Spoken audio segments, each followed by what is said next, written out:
आज हम जानेंगे कि धान की फसल में कौन सा रोग लगता है और किस समय पर रोग लगता है। यदि आप सभी अपनी धान की फसल में दूसरा डोज डाल चुके हैं और दूसरा डोज के 15 दिन के बाद आपके धान की फसल में रोग आना शुरू हो जाता है, तो उस रोग को किस प्रकार से कंट्रोल कर सकते हैं और उस रोग की किस प्रकार से पहचान कर सकते हैं। तो आज मैं आपको बताऊंगा कि धान की फसल में कौन सा रोग लगता है दूसरा डोज फागने के बाद, और उस रोग के लिए आपको कौन सा फंगिसाइड अपने धान की फसल में डालना चाहिए जिससे कि वह रोग अच्छे से कंट्रोल हो जाए। और आप सभी किसान भाइयों को समझ जाना है, अच्छे से पहचान करना है कि अपने धान की फसल में कौन सा रोग लगता है, उस रोग के लिए आप कौन सा फंगिसाइड लेकर आए जिससे कि आपको बहुत अच्छा रिजल्ट अपनी धान की फसल में मिल सके। और यदि आप सभी हमारे वीडियो पर पहली बार आए हैं तो आप सभी हमारे चैनल को जल्दी से सब्सक्राइब कर लीजिए, क्योंकि मैं आप सभी को बताता रहता हूं कि अपनी फसलों में कौन कौन से रोग या फिर कौन कौन से कीट लगते हैं। उन रोगों और कीटों के लिए आप कौन से कीटनाशक फंगिसाइड लेकर आए जिससे कि आपको बहुत अच्छे रिजल्ट अपनी फसलों में मिले। तो आप सभी को यह वीडियो शुरू से लेकर लास्ट तक देखना है, तभी जाकर आप सभी समझ पाएंगे कि अपनी धान की फसल में कौन सा रोग लगता है और उसकी जांच आप किस प्रकार से कर सकते हैं। आप किसान भाइयों की धान की फसल लगभग 55 से 60 दिन के बीच की हो चुकी है, तो उस धान की खेती में जो आपके धान के पौधे हैं तो उनकी जो पत्तियां हैं तो उन पत्तियों पर बुरे बुरे धब्बे आपको दिखाई देंगे, तो उसको बोलते हैं किसान भाइयों ब्लास्ट रोग। ब्लास्ट रोग ब्राउन कलर के धब्बे आपको धान की पत्तियों पर दिखाई देंगे। जब वह थोड़े थोड़े जब धान की पत्तियों पर आता है वह रोग,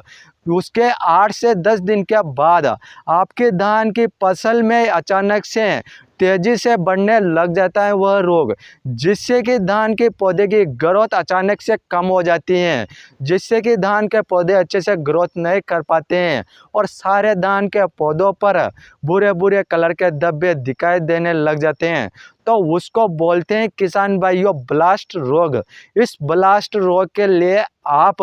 कौन सा फंगिसाइड मार्केट से लेकर आए जिससे कि आपको बहुत अच्छा रिजल्ट मिल सके। और यदि आप सही समय रहते हुए इस रोग को अच्छे से कंट्रोल कर लेते हैं तो आपको आगे जाकर आपके धान की फसल में ज़्यादा नुकसान देखने को नहीं मिलेगा। तो अब जल्दी से बात कर लेते हैं कि आपको ब्लास्ट रोग के लिए कौन सा फंगिसाइड लेकर आए और उसके साथ साथ आप एक ऐसा कीटनाशक भी मिला लें जिससे कि आपकी जो धान की फसल में एफिड जैसिड जो थ्रिप्स होते हैं तो वह अच्छे से कंट्रोल हो जाए। आपको किसान भाइयों यह फंगिसाइड मार्केट में जो दुकानें हैं कृषि की तो वहाँ पर मिल जाएगा। जो इसमें मैं टेक्निकल बताने वाला हूँ उस टेक्निकल को देखकर आप फंगिसाइड परचेस कर सकते हैं, क्योंकि आपको प्रोडक्ट तो अलग अलग कंपनियों का मिल जाएगा पर जो टेक्निकल सेम आता है तो उस टेक्निकल के आधार पर ही आप फंगिसाइड परचेस करें जिससे कि आपको बहुत अच्छा रिजल्ट मिले। तो इस प्रोडक्ट में आपको टेक्निकल देखने को मिलेगा एजोक्सिस्ट्रोबिन 11%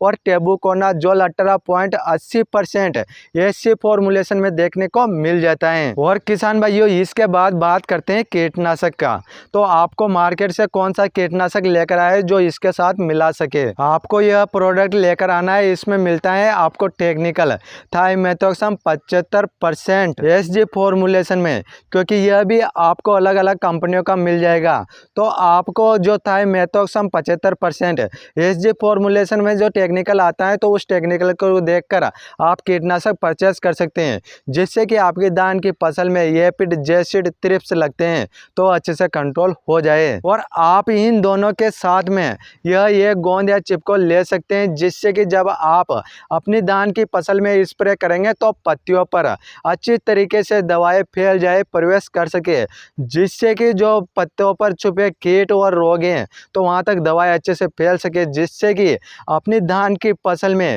रोग भी अच्छे से कंट्रोल हो जाए और अपनी फसलों में जो कीट हैं वह भी अच्छे से कंट्रोल हो जाए। और अब बात करते हैं कि डोज के बारे में कि आपको 500 लीटर के टैंक के लिए कितना ml लेकर आना है। आपको यह फंगिसाइड तो लेकर आना है 500 ml, और उसके बाद में जो कीटनाशक है थायोमेथोक्सम, इसको लेकर आना है आपको 250 ग्राम, और उसके बाद में जो गोंद चिपको आता है इसको भी लेकर आना है 250 ml। जब आप इन तीनों को मिक्स करके अच्छे से गोल बनाकर जब आप अपनी धान की फसल में स्प्रे कर लेते हैं तो आपकी धान की फसल में ब्लास्ट रोग लगता है तो वह भी अच्छे से कंट्रोल हो जाएगा। और उसके साथ साथ जो आपकी धान की फसल में एपिड, जैसिड, थ्रिप्स लगते हैं तो वह भी अच्छे से कंट्रोल हो जाएंगे। तो इस प्रकार से मैंने आपको बता दिया है कि अपनी धान की फसल में कौन सा रोग लगता है और कीटों के लिए कौन सा कीटनाशक डाल सकते हैं। और यह वीडियो ज़्यादा से ज़्यादा किसान भाइयों को शेयर कर दीजिए, क्योंकि आज जितने भी किसान भाई धान की खेती करते हैं